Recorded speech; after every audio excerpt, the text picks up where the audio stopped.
Nick Walker. Absolutely amazing. The exhibition is absolutely amazing. Thank you. Now, I'm going to ask this because every artist should be asked this. Where does your inspiration come from? Right.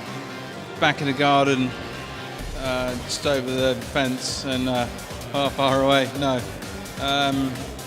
Or yes, maybe. I get inspired by everything, like from anything and everything, and it's literally, from a pair of socks my daughter gave me for Christmas 2 years ago. I can, the color scheme on that. Yeah, I get inspired by a lot of things, but it's But the thing is, a lot of your work's quite controversial. You've got a lot of religious heads. So you've got the Pope, you've got Buddha, you've got quite a lot going on in regards to, I guess, the states and like grenades, war. Why? Well, I think religion opens itself up to, mass scrutiny on every single level. So when you're thinking of like kind of what you want to kind of say as an artist, it's it's just massive food for thought, on that scale. So yeah, it's a good, it's always been something that's been kind of bothering me for kind of a number of years. Religion, like just basically questioning it, like kind of constantly questioning religion, and a lot of it, the stories, made up stories, like all the stories from the Bible, whether it be the Old Testament, the New Testament, they're all stories made up by, every tribe has a story, yeah. But whether who wrote it, whether it's true, and and what have you, it's kind of right. Why would you kind of basically stick to that? Why would you say, right, okay, I'm going to live my life by that? But they are stories. So do you think that in a sense that people that are just basically following religion blindly, they're not questioning it? Because that's what it seems, that your art questions big issues.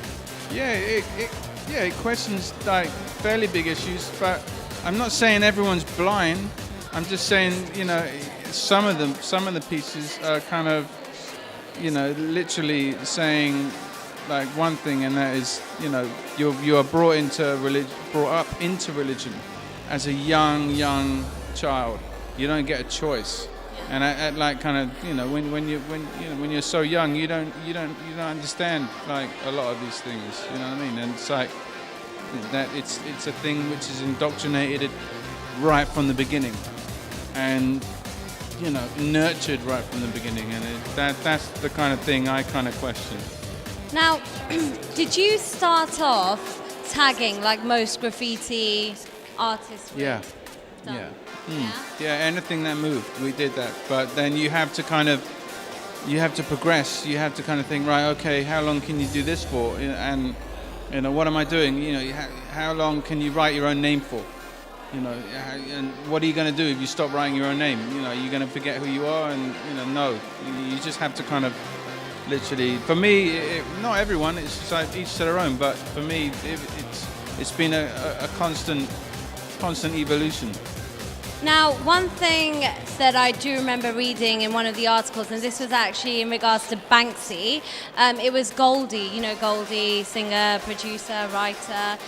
He considers himself as a graffiti artist, and he did turn around and say, well, Banksy doesn't know what he's doing. He's from a middle class background. I mean, what would you say your upbringing had to bring to your art? I don't really think it matters where you're from. It's where your head's at and what you have to say. I don't think it has anything to do with background. I mean, for me, I was brought up in a middle class. I'm middle class, but it doesn't mean I've got nothing to say. So, I don't think it really matters, to be honest. I agree. Is there anyone out there as an artist that you actually think, wow, I love his work? Not a graffiti artist, but just general art that you think, wow, I could do something with this person at some point, exhibit with them maybe? Well, another artist, like a collaboration. I don't know about collaboration. You have to kind of choose your artists carefully. There's one artist I've always, he's like an unsung hero. He's actually here tonight. He's an artist called She One. And we've always been talking about like, we could do this, we could do that, but time strains and all the rest of it, we never managed to do it. But yeah. But you will one day. Yeah, absolutely, yeah. Now, you're a bit of an international star, aren't you? Am I? Well, where have you been?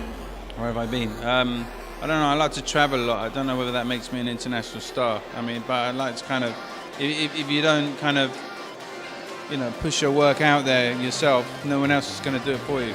So you have to kind of travel. You have to kind of go to America, find spots, go here, there, everywhere, just to basically promote yourself. That a lot of art is all about self-promotion. You have to do it.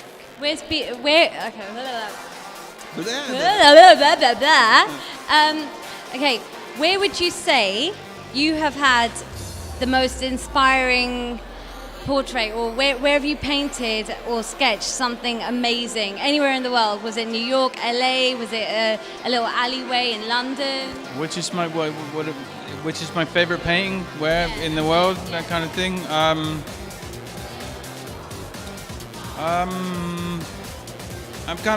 I'm a big fan of New York City. I love to be there whenever I can be, and I got the opportunity to kind of paint an amazing spot, which is on Cooper Square, and sick, and literally, that's for me that was just like one of the highlights of 2008, I think it was.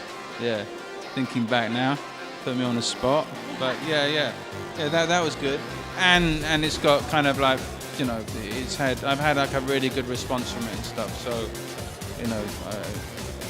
from doing it and then receiving kind of comments from over the last couple of years, you kind of know. And also it was a hard piece to do, because we had to do it kind of at night time. It was a legal piece. I'm not saying it was like, illegal and all the rest of it, but yeah, just a great spot. And yeah. Now, you're letting us interview you. And if you think about it, a lot of artists, I mean, for example, Banksy, no one knows what he looks like. Okay, so... He's a little black girl. Is he really? Have you met him? Yeah, what about him? Well, no, I'm just saying, you're not really keeping your identity secret. No, I don't. I never played that anonymity card. It's like, why? That wasn't my game plan. I didn't do that. That's his game plan, not mine. I don't care about the whole thing. It worked for him. He's done really well out of it. But it was never the way that I wanted to go. So, are there any famous people out there that have some of your work up in their living room, bedroom, or kitchen? Any who? Any famous people? Maybe, but I'm not really about kind of name dropping kind of loads of stuff. But that's okay, we don't mind. Yeah. Well, I've got some silly questions now. So, if you were any cocktail, what cocktail would you be? Cocktail. I don't know. What would I be? I don't know. Any kind of fruit? What fruit would you be? What would I be? These are ridiculous questions. They're brilliant questions. Fruits. It's like isn't a Brussels sprout a fruit? Isn't it? Well, it doesn't have seeds, does it? I don't know. If you were a superhero, who would you be? I don't know. I really don't know. I'm really putting you on the spot, aren't I? Yeah. Don't do that. Not this time of night. Not up for it. No. Well, that's fine. So can you just let us know, where can our viewers find you on the internet? Literally, we just kind of rebranded. So it's theartofnickWalker.com. It used to be apishangel.com, and then there was the .max site that wasn't really kind of, explaining things right and all the rest of it. But now it's theartofnickWalker.com. That's where you can find most of the stuff. Brilliant. Nick Walker. Thank you. Nice one. Your pizza is not really going to pass.